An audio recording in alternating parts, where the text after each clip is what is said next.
Hi everyone, welcome back to Kunyi's class. നമുക്കിന്ന് 6th standard പൊളിറ്റിക്സിൻ്റെ 3rd chapter what is government എന്നുള്ള ആ ഒരു ചാപ്റ്റർ നമുക്ക് നോക്കാം. What is government? Every country needs a government to make decisions and get things done. എല്ലാ രാജ്യത്തിനും അവരുടേതായിട്ടുള്ള ഗവൺമെൻറ് ഉണ്ടല്ലേ. എന്തുതന്നെയാണ് ഗവൺമെൻറ്? ഡിസിഷൻസ് ഉണ്ടാക്കാനും അതുപോലെ തന്നെ കാര്യങ്ങളൊക്കെ നടപ്പിലാക്കാനും വേണ്ടിയിട്ടാണ്, തീരുമാനങ്ങൾ എടുക്കാനും അത് നടപ്പിലാക്കാനും വേണ്ടിയിട്ടാണ് ഓരോ രാജ്യത്തിനും ഗവൺമെൻറ് ആവശ്യമായിട്ടുള്ളത്.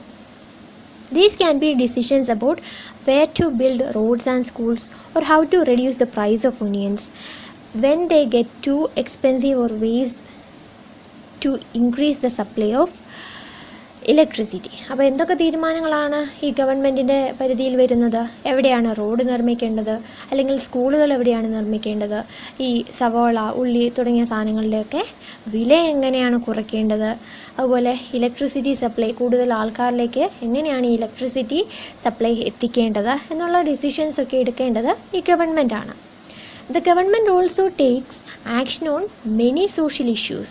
For example, it has several programs to help the poor. അതോടൊപ്പം തന്നെ ഈ ഗവൺമെൻറ് ഒരുപാട് ആക്ഷൻസ് എടുക്കുന്നുണ്ട് ഒരുപാട് social ഇഷ്യൂസിൽ.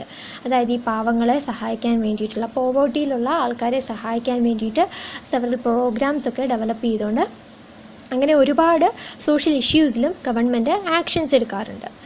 It does other important things such as running postal and railway services. അതുപോലെ മറ്റൊരു ഇമ്പോർട്ടൻ്റ് ആയിട്ടുള്ള ഒരു ഫംഗ്ഷൻ എന്ന് പറയുന്നത് ഈ പോസ്റ്റൽ സർവീസും റെയിൽവേ സർവീസും ഒക്കെ റൺ ചെയ്യുക എന്നുള്ളതാണ്. The government also has job of protecting the boundaries of the country and maintaining peaceful relation with other countries. അപ്പോൾ ഗവൺമെൻറ്റിൻ്റെ മറ്റൊരു ജോലി എന്ന് പറയുന്നത് ബൗണ്ടറീസ് പ്രൊട്ടക്റ്റ് ചെയ്യുക. അതായത് നാളെ ചൈനയിൽ നിന്ന് ആരെങ്കിലും വന്ന്, നേപ്പാളിൽ നിന്നായാലും പാകിസ്ഥാനിൽ നിന്ന് ആരെങ്കിലും വന്ന് നമ്മുടെ രാജ്യത്തിൻ്റെ അതിർത്തി കടന്ന് അവരുടെ രാജ്യമാക്കാൻ നോക്കുകയാണെങ്കിൽ അങ്ങനെ ചെയ്യാൻ പാടുണ്ടോ? ഇല്ല. നമ്മുടെ രാജ്യത്തിൻ്റെ അതിർത്തികളൊക്കെ കാക്കുക എന്നുള്ളതും ഈ ഗവൺമെൻറ്റിൻ്റെ ജോലിയാണ്. അതുപോലെ തന്നെ മറ്റുള്ള രാജ്യത്തെ ആൾക്കാരുമായിട്ട് പീസ്ഫുൾ റിലേഷൻ നടപ്പിലാക്കുക, അവരുമായിട്ടൊരു സമാധാനപരമായിട്ടുള്ള ഒരു റിലേഷനുമായിട്ട് മുന്നോട്ട് കൊണ്ടുപോവുക, ഇതൊക്കെ ഗവൺമെൻറ്റിൻ്റെ ഒരു ജോലിയാണ്. It is responsible for ensuring that all its citizens have enough to eat and have good health facilities. അതോടൊപ്പം തന്നെ മറ്റൊരു ജോലി അല്ലെങ്കിൽ ചുമതല എന്ന് പറയുന്നത് ആ രാജ്യത്തുള്ള എല്ലാ പൗരന്മാർക്കും ആവശ്യത്തിന് ഫുഡ് ലഭിക്കുന്നുണ്ടോ, അതുപോലെ ആവശ്യത്തിന് ഹെൽത്ത് ഫെസിലിറ്റീസ് ഒക്കെ ലഭിക്കുന്നുണ്ടോ, അവരുടെ ക്ഷേമങ്ങളൊക്കെ നോക്കുക എന്നുള്ളത് ഈ സിറ്റിസൻസിൻ്റെ. When there are natural disasters like tsunami or an earthquake, it is the government that mainly organizes aid and assistance for the affected people. അപ്പോൾ പെട്ടെന്നൊരു നാച്ചുറൽ ഡിസാസ്റ്റർ വരികയാണെങ്കിൽ, സുനാമിയോ എർത്ത്ക്വേക്കോ പോലെയുള്ള നാച്ചുറൽ ഡിസാസ്റ്റർ വരികയാണെങ്കിൽ അതും ഗവൺമെൻറ്റിൻ്റെ ചുമതലയാണ് ഈ അഫക്റ്റഡ് ആയിട്ടുള്ള ആൾക്കാരെ സംരക്ഷിക്കുക എന്നുള്ളത്, അവർക്ക് വേണ്ട പരിചരണമൊക്കെ കൊടുക്കുക എന്നുള്ളത്. If there is a dispute or if someone has committed a crime, you find people in a court. Courts are also part of the government. അപ്പോൾ ആരെങ്കിലും ഒരു കുറ്റകരമായിട്ടുള്ള കാര്യങ്ങൾ ചെയ്യുക, അല്ലെങ്കിൽ എന്തെങ്കിലും ക്രൈമൊക്കെ ചെയ്യുകയെന്നുണ്ടെങ്കിൽ, അല്ലെങ്കിൽ എന്തെങ്കിലും വഴക്കിലോ ഒക്കെ ഏർപ്പെടുകയാണെങ്കിൽ ഈ ആൾക്കാർ കോടതിയിൽ കൊണ്ടുപോകും നമ്മൾ കണ്ടിട്ടുണ്ടല്ലേ. ഈ കോർട്ട് എന്ന് പറയുന്നതും ഗവൺമെൻറ്റിൻ്റെ ഒരു പാർട്ടാണ്. അപ്പം കുറ്റം ചെയ്യുന്നവരെ ശിക്ഷിക്കുക എന്നുള്ളതും ഈ ഗവൺമെൻറ്റിൻ്റെ ഒരു റെസ്പോൺസിബിലിറ്റിയാണ്. അപ്പോൾ ഇപ്പോൾ ഇത്രയും നമ്മൾ സംസാരിച്ച ഈ 2 പാരഗ്രാഫിൽ നമ്മൾ ഡിസ്കസ് ചെയ്ത മുഴുവൻ ഗവൺമെൻറ്റിൻ്റെ റെസ്പോൺസിബിലിറ്റീസാണ്. Okay, perhaps you are wondering how governments manage to do all this and why it is necessary for them to do so. ഇത്രയും ഡ്യൂട്ടീസ് എങ്ങനെ ഗവൺമെൻറ് ഒറ്റയ്ക്ക് ചെയ്യുന്നു, അതുപോലെ തന്നെ ഇവർക്ക് എന്താവശ്യമാണ് ഇങ്ങനത്തെ കാര്യങ്ങൾ നമുക്ക് ചെയ്തു തരിക എന്നുള്ളതൊക്കെ നമുക്കങ്ങനെ ഒരുപാട് ക്വസ്റ്റ്യൻസ് ഇപ്പോൾ നമ്മുടെ മനസ്സിൽ വരുന്നുണ്ടായിരിക്കും അല്ലേ. When human beings live and work together, there needs to be some amount of organization so that decisions can be made. അതുപോലെ തന്നെ ഈ ആൾക്കാരൊക്കെ ജോലി ചെയ്ത് ഒരുമിച്ച് ജീവിക്കുന്ന ആ ഒരു സന്ദർഭത്തിൽ ഓർഗനൈസേഷൻസ് ഒക്കെ വേണം. എന്തിനു വേണ്ടിയിട്ടാണ്? ഈ കാര്യങ്ങളൊക്കെ തീരുമാനിക്കാൻ വേണ്ടിയിട്ട് അല്ലേ. Some rules have to be made that apply to everyone. For example, there is a need to control resources and protect the territory of a country so people can feel secure. അതുപോലെ തന്നെ ചില റൂൾസൊക്കെ ഉണ്ടാക്കണം. എന്തിനു വേണ്ടിയിട്ടാണ്? എല്ലാ ആൾക്കാർക്കും വേണ്ടിയിട്ട് ഒരേപോലെ അപ്ലൈ ചെയ്യത്തക്ക വിധത്തിലുള്ള റൂൾസും റെഗുലേഷൻസും ഒക്കെ ഉണ്ടാക്കണം. അതിനൊരു എക്സാമ്പിളാണ് ഇവിടെ തന്നിട്ടുള്ളത്. അതായത് ആൾക്കാരുടെ ആ ഒരു റിസോഴ്സസിലുള്ള ഒരു കൺട്രോൾ, അതുപോലെ തന്നെ ഈ ടെറിട്ടറിക്ക് കൊടുക്കുന്ന ആ ഒരു പ്രൊട്ടക്ഷൻ എന്തിനു വേണ്ടിയിട്ടാണ്? എന്നാൽ മാത്രമേ ആൾക്കാർക്ക് അവരുടെ സാധനങ്ങളൊക്കെ, അതായത് റിസോഴ്സസും അതുപോലെ അവരുടെ രാജ്യമൊക്കെ നന്നായിട്ട് സെക്യൂർഡ് ആണെന്ന് മനസ്സിലാക്കുകയാണെങ്കിൽ അവർക്ക് ആ ഒരു ഫീലിംഗ് ഉണ്ടാവും അല്ലേ, നല്ല സെക്യൂർഡ് ആണെന്നുള്ള ആ ഒരു തോന്നലുണ്ടാവാൻ വേണ്ടിയിട്ടാണ് ഈ റൂൾസൊക്കെ ഉണ്ടാക്കേണ്ടത്. അപ്പോൾ റൂൾസൊക്കെ എല്ലാവർക്കും അപ്ലൈ ചെയ്യത്തക്ക പോലെ വേണം ഉണ്ടാക്കാനായിട്ട്. അതും ആൾക്കാർക്ക് സെക്യൂരിറ്റിയും ആ ഒരു ഇതൊക്കെ തോന്നത്തക്ക വിധത്തിലുള്ള റൂൾസ് വേണം ഡെവലപ്പ് ചെയ്യാൻ. Governments do this on behalf of their people by exercising leadership, taking decisions and implementing these among all the people living in their territory. അപ്പം ഗവൺമെൻറ് ഈ ഡിസിഷൻസ് ഒക്കെ എടുക്കുന്നത് ആൾക്കാർക്ക് വേണ്ടിയിട്ടാണ് അല്ലേ. അതായത് ഓരോരോ തീരുമാനങ്ങൾ എടുക്കുകയും അവരുടെ ടെറിട്ടറിയിലുള്ള എല്ലാ ആൾക്കാർക്കും വേണ്ടിയിട്ട് ഈ ഡിസിഷൻസ് ഒക്കെ എടുത്ത് അതൊക്കെ നടപ്പിലാക്കുകയും ചെയ്യുക എന്നുള്ളത് ഗവൺമെൻറ്റിൻ്റെ ഡ്യൂട്ടിയാണ്. Levels of government. Now that you know that the government is responsible for so many different things, can you think of how it manages to do all this? അപ്പോൾ ഒരുപാട് കാര്യങ്ങൾ ഇങ്ങനെ ഗവൺമെൻറ് നോക്കി നടത്താൻ അല്ലേ, ഒരുപാട് കാര്യങ്ങളുടെ ഡിസിഷൻസ് എടുക്കണം. അപ്പോൾ എങ്ങനെയാണ് ഗവൺമെൻറ്റിന് ഈ കാര്യങ്ങളൊക്കെ മാനേജ് ചെയ്യാനായിട്ട് സാധിക്കുന്നത്? The government works at different levels, at the local level, at the level of state and at the national level. അപ്പം ഈ ഗവൺമെൻറ്റിൻ്റെ ജോലികളൊക്കെ മൂന്നായിട്ട് തിരിച്ചിട്ടുണ്ട്. ലോക്കൽ ലെവലിൽ, സ്റ്റേറ്റ് ലെവലിൽ, നാഷണൽ ലെവലിൽ, അങ്ങനെ മൂന്നായിട്ട് തിരിച്ചിട്ടുണ്ട്. The local level means in your village, town or locality. The state level would mean that which covers an entire state like Haryana or Assam, and the national level relates to the entire country. അപ്പം local level എന്ന് പറഞ്ഞാൽ നമ്മുടെ പഞ്ചായത്തുകളൊക്കെ ഇല്ലേ, അപ്പോൾ ആ ഒരു ലെവലിൽ ഒരു വില്ലേജിന് വേണ്ടിയിട്ട് മാത്രം ആ വില്ലേജിലെ കാര്യങ്ങളൊക്കെ നോക്കി നടപ്പാക്കേണ്ടതാണ് ഈ ലോക്കൽ ലെവലിലുള്ള ഗവൺമെൻറ്റിൻ്റെ ഡ്യൂട്ടി എന്ന് പറയുന്നത്. അപ്പോൾ ലോക്കൽ ലെവൽ എന്ന് പറയുമ്പം ജസ്റ്റ് ഒരു വില്ലേജും അല്ലെങ്കിൽ ഒരു ലൊക്കാലിറ്റി മാത്രമേ അല്ലെങ്കിൽ ഒരു ടൗൺ മാത്രമേ അതിൻ്റെ അകത്ത് ഉൾപ്പെടുത്തത്തുള്ളൂ. സ്റ്റേറ്റ് ലെവൽ എന്ന് പറയുമ്പോൾ ഒരു സ്റ്റേറ്റിലെ കാര്യങ്ങൾ മുഴുവൻ, ഇപ്പോൾ അതായത് കേരളത്തിലെ മുഴുവൻ കാര്യങ്ങളും ഈ കേരള സ്റ്റേറ്റ് ഗവൺമെൻറ് വേണം നോക്കാനായിട്ട്. അപ്പം സ്റ്റേറ്റ് ലെവലിലെ ഗവൺമെൻറ് എന്ന് പറയുമ്പോൾ ആ സ്റ്റേറ്റിലെ മുഴുവൻ കാര്യങ്ങളും നോക്കുക. അടുത്ത നാഷണൽ ലെവൽ എന്ന് പറയുമ്പോൾ ഒരു രാജ്യത്തെ മുഴുവൻ കാര്യങ്ങളും നോക്കുന്നതാണ് ഈ നാഷണൽ ലെവൽ. ഓക്കെ, അപ്പം നമ്മുടെ ഇന്ത്യയിലുള്ള എല്ലാ കാര്യങ്ങളും നോക്കേണ്ടതാണ് ഈ ഇന്ത്യൻ ഗവൺമെൻറ്റിൻ്റെ ഡ്യൂട്ടി എന്ന് പറയുന്നത്. അപ്പം 3 ലെവലിലാണ് ഗവൺമെൻറ് ഉള്ളത്. ഏതൊക്കെയാണ്? Local level, state level, national level.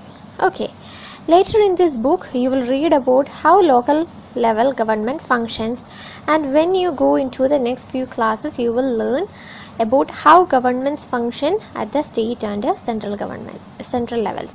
അപ്പോൾ നമുക്ക് ഈ വർഷം നമുക്ക് കൂടുതലായിട്ടും നമ്മുടെ ലോക്കൽ ലെവൽ അല്ലെങ്കിൽ ലോക്കൽ ലെവലിലുള്ള ഗവൺമെൻറ്, അവരുടെ ഫങ്ഷൻസ്, അവരെന്തൊക്കെ ഡ്യൂട്ടീസാണ് ചെയ്യേണ്ടതെന്നുള്ളതൊക്കെ നമുക്കൊന്ന് ഡിസ്കസ് ചെയ്യാം. Laws and the government. The government makes laws and everyone who lives in the country has to follow these. അപ്പം ഗവൺമെൻറ് ആണ് നമ്മുടെ രാജ്യത്തുള്ള എല്ലാ ആൾക്കാർക്കും വേണ്ടിയിട്ടുള്ള ലോസ് ഉണ്ടാക്കുന്നത്. ഈ ലോസൊക്കെ നമ്മുടെ രാജ്യത്തുള്ള എല്ലാ ജനങ്ങളും ഒരേപോലെ തന്നെ പാലിക്കേണ്ട കാര്യങ്ങളുമാണ്. This is the only way government can function.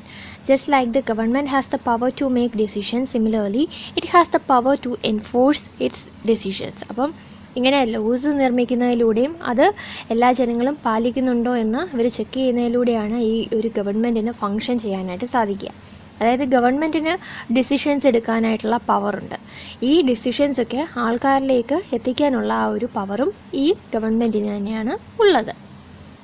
For example, there is a law that says that all persons driving a motor vehicle must have a license. അതായത് ഗവൺമെൻറ് കൊണ്ടുവന്നിരിക്കുന്ന ഒരു ലോയാണ് ഒരു രാജ്യത്ത്, അതായത് നമ്മുടെ ഇന്ത്യയിലുള്ള എല്ലാ ആൾക്കാരും മോട്ടോർ വെഹിക്കിൾ ഓടിക്കുന്ന എല്ലാ ആൾക്കാർക്കും ലൈസൻസ് വേണം എന്നുള്ളത്.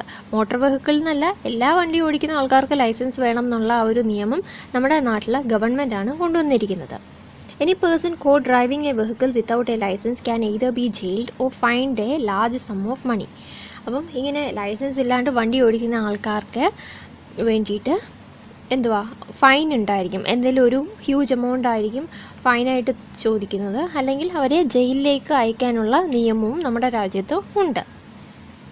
Without these laws the government's power to make decisions is not of much use.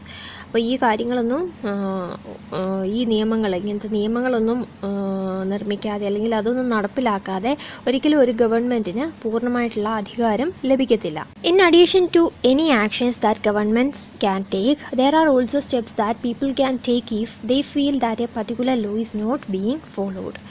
അപ്പം ഗവൺമെൻറ്റിന് അവർ കൊണ്ടുവന്നിട്ടുള്ള ലോസ് അല്ലെ റൂൾസ് ആൻഡ് റെഗുലേഷൻസൊക്കെ ആൾക്കാർ പാലിക്കുന്നതെന്ന് നോക്കാനായിട്ട് സാധിക്കും. ഇനി അങ്ങനെ ഇൻ കേസ് ആരെങ്കിലും പാലിക്കാത്തുണ്ടെങ്കിൽ അതിന് വേണ്ടത്തക്ക ആക്ഷൻസ് അല്ലെങ്കിൽ അതിന് വേണ്ട നടപടികൾ എന്താണെന്ന് വെച്ചാൽ ഗവൺമെൻറ്റിന് എടുക്കാനായിട്ടുള്ള അധികാരമുണ്ട് അല്ലേ.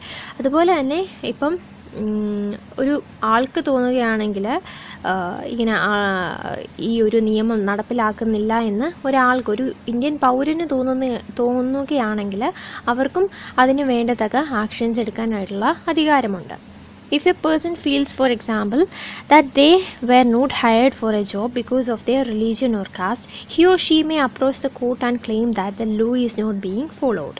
The court can then give orders about what should be done. അപ്പോൾ എങ്ങനെയാണ് ആൾക്കാർക്ക് ഈ നിയമം പാലിക്കുന്നില്ല എന്നുണ്ടെങ്കിൽ എങ്ങനെയാണ് നമ്മുടെ ഇന്ത്യൻ സിറ്റിസൻസ് ആയിട്ടുള്ള നമുക്ക് എങ്ങനെയൊക്കെയാണ് ആക്ഷൻസ് എടുക്കാൻ പറ്റുന്നതെന്നുള്ളതിൻ്റെ ഒരു എക്സാമ്പിളാണ് ഇവിടെ തന്നിരിക്കുന്നത്. അതായത് ഇപ്പോൾ ഒരാൾക്ക് ഒരു ജോലി ലഭിക്കുന്നില്ല, ആ ആളുടെ മതമോ ജാതിയോ ബേസ് ചെയ്തിട്ട് ആ ആൾക്ക് ഒരു സ്ഥാപനത്തിൽ ജോലി ലഭിക്കുന്നില്ല എന്നുണ്ടെങ്കിൽ ആ ആൾക്ക് ഡയറക്റ്റായിട്ട് കോർട്ടിലേക്ക് പോകാം, എന്നിട്ടൊരു കേസ് ഫയൽ ചെയ്യാം, ഇങ്ങനെ ഇവിടെ നിയമം നടപ്പിലാക്കുന്നില്ല എന്നുള്ളത്. ഓക്കെ, അപ്പോൾ കോർട്ട് അതിന് വേണ്ട നടപടികൾ എന്താണെന്ന് വെച്ചാൽ കോർട്ട് ചെയ്തോളും. അപ്പം ഗവൺമെൻറ്റിന് മാത്രമല്ല നമ്മൾ ജനങ്ങൾക്കും ഒരു ലോ പാലിക്കുന്നില്ല, മറ്റ് ജനങ്ങൾ ഒരു ലോ പാലിക്കുന്നില്ല എന്നുണ്ടെങ്കിൽ അതിന് വേണ്ടത്തക്ക ആക്ഷൻസ് എടുക്കാനായിട്ടുള്ള അധികാരമുണ്ട്. Types of government. Who gives the government this power to make decisions and enforce laws? അപ്പം ആരാണ് ഗവൺമെൻറ്റിന് ഈ അധികാരം കൊടുത്തത്? ഡിസിഷൻസ് ഉണ്ടാക്കാനും അതുപോലെ തന്നെ നിയമങ്ങളൊക്കെ ആൾക്കാരിലേക്ക് എൻഫോഴ്സ് ചെയ്യാനും ഒക്കെ ആയിട്ടുള്ള ആ ഒരു പവർ ആരാണ് ഗവൺമെൻറ്റിന് കൊടുത്തതെന്നുള്ളതാണ് question. The answer to this question depends on the type of government there is in a country. അതായത് നമ്മുടെ ഓരോരോ ഗവൺമെൻറ് ഏത് ടൈപ്പ് ഗവൺമെൻറ് ആണ് എന്ന് ബേസ് ചെയ്തിട്ടാണ് നമുക്ക് ഈ ഒരു ക്വസ്റ്റിന് ആരാണ് ഗവൺമെൻറ്റിന് അധികാരം കൊടുത്തതെന്നുള്ള ഈ ഒരു ക്വസ്റ്റിന് ആൻസർ ഏത് ടൈപ്പ് ഓഫ് ഗവൺമെൻറ് ആണ് എന്നുള്ളതിനെ ബേസ് ചെയ്ത് മാറിക്കൊണ്ടിരിക്കും. In A democracy it is the people who give the government this power. അപ്പോൾ ഒരു ഡെമോക്രാറ്റിക് ജനാധിപത്യ രാജ്യത്ത് ജനങ്ങൾ തന്നെയാണ് ഗവൺമെൻറ്റിന് ഈ ഒരു പവർ കൊടുക്കുന്നത്. They do this through election in which they vote for particular persons and elect them. എങ്ങനെയാണ് നമ്മൾ ജനങ്ങൾ ഈ ആൾക്കാർക്ക് ഈ ഗവൺമെൻറ്റിന് ഈ പവർ കൊടുക്കുന്നത്? ഇലക്ഷനിലൂടെ അല്ലേ. ഇലക്ഷൻ വരുന്ന സമയത്ത് നമ്മളൊരു പർട്ടിക്കുലർ പേഴ്സണെ ചൂസ് ചെയ്ത് ആ ആളെ ഇലക്ട് ചെയ്യാറുണ്ട് അല്ലേ. Once elected, these persons form the government. In a democracy, the government has to explain its actions and defend its decisions to the people. അപ്പം ഇലക്ഷൻ നടന്ന് അങ്ങനെ വിജയിക്കുന്ന ഈ ആൾക്കാരൊക്കെ കൂടിയാണ് ഈ ഗവൺമെൻറ് ഫോം ചെയ്യുന്നത്. അപ്പോൾ ഒരു ജനാധിപത്യ രാജ്യത്ത് നമ്മൾ വോട്ട് ചെയ്ത് തിരഞ്ഞെടുക്കപ്പെട്ട ആൾക്കാരുടെ റെസ്പോൺസിബിലിറ്റിയാണ്, അങ്ങനെ അവർ ഫോം ചെയ്യുന്ന ഈ ഒരു ഗവൺമെൻറ്റിൻ്റെ റെസ്പോൺസിബിലിറ്റിയാണ് നമുക്ക് വേണ്ട ലോസൊക്കെ വേണ്ടത്തക്ക ലോസൊക്കെ ഡെവലപ്പ് ചെയ്യാനും അതൊക്കെ ആൾക്കാരിലേക്ക് എൻഫോഴ്സ് ചെയ്യാന്നുള്ളത്. ഇൻ കേസ് ആ ലോസൊന്നും പാലിക്കുന്നില്ല എന്നുണ്ടെങ്കിൽ അതിന് വേണ്ടത്തക്ക ആക്ഷൻസ് എടുക്കുക എന്നുള്ളതും ഈ ഗവൺമെൻറ്റിൻ്റെ ചുമതലയാണ്. Another form of government is monarchy. The monarch has the power to make decisions and run the government. അങ്ങനെ മറ്റൊരു ഫോം ഓഫ് ഗവൺമെൻറ് ആണ് ഈ മൊണാർക്കി എന്ന് പറയുന്നത്. എന്താണ് മൊണാർക്കി? അതായത് ഈ മൊണാർക്ക് അവർക്ക് പവറുണ്ട്, ഡിസിഷൻസ് ഉണ്ടാക്കാനും അതുപോലെ തന്നെ ഗവൺമെൻറ് റൺ ചെയ്യാനുമായിട്ടുള്ള പവറുണ്ട് ഈ മൊണാർക്കിന്. The monarch may have a small group of people to discuss matters with, but the final decision making power remains with the monarch. അപ്പോൾ ഈ മൊണാർക്കിന് അവരുടേതായിട്ടുള്ള ഒരു ചെറിയ ഗ്രൂപ്പ് ഉണ്ട്, അതിൽ ആൾക്കാർക്ക് ഡിസിഷൻസ് ഒക്കെ ഡെവലപ്പ് ചെയ്യാനായിട്ടും അല്ലെങ്കിൽ അവർ ഡിസ്കസ് ചെയ്ത് ഒരു കാര്യങ്ങൾ തീരുമാനിക്കാനുമായിട്ടുള്ള പവേഴ്സ് ഈ മൊണാർക്കിനുണ്ട്. പക്ഷേ ഫൈനൽ ഡിസിഷൻ എന്നുള്ളത് ആ ഒരു ഡിസിഷൻ ഡെവലപ്പ് ചെയ്യണോ വേണ്ടോ എന്നുള്ള ആ ഒരു തീരുമാനം, ആ ഒരു പവർ ഉള്ളത് മൊണാർക്കിന് മാത്രമാണ്. Unlike in a democracy, kings and queens do not have to explain their actions or defend the decisions they take. ഒരു ഡെമോക്രാറ്റിക് കൺട്രിയിൽ അല്ലെങ്കിൽ ഒരു ജനാധിപത്യ രാജ്യത്തുള്ളതുപോലെ ഗവൺമെൻറ്റിന് റെസ്പോൺസിബിലിറ്റി ഉണ്ട്. ഒരു ആക്ഷൻ എന്തിനാണ് എടുത്തത്, അല്ലെങ്കിൽ അതെന്ത് കാര്യങ്ങൾ കൊണ്ടാണ് ഇങ്ങനൊരു ആക്ഷൻ ഡെവലപ്പ് ചെയ്തത്, എന്ത് ലോസൊക്കെയാണ് ചെയ്തിട്ട് അവർ ഡെവലപ്പ് ചെയ്തിട്ടുള്ളത് എന്നുള്ളത് ആൾക്കാർക്ക് പറഞ്ഞു കൊടുക്കേണ്ടത് ഈ ഗവൺമെൻറ് ഒരു ഡെമോക്രാറ്റിക് കൺട്രിയിൽ ഗവൺമെൻറ്റിൻ്റെ റെസ്പോൺസിബിലിറ്റി ആണ് അല്ലേ. പക്ഷേ ഈ കിങ്സും ക്യൂൻസും ഡെവലപ്പ് ചെയ്യുന്ന ഈ ഡിസിഷൻസും അവരുടെ ആക്ഷൻസും അതൊന്നും ജനങ്ങളുമായിട്ട് ഡിസ്കസ് ചെയ്യേണ്ട കാര്യം ഇവർക്ക് ഇല്ല.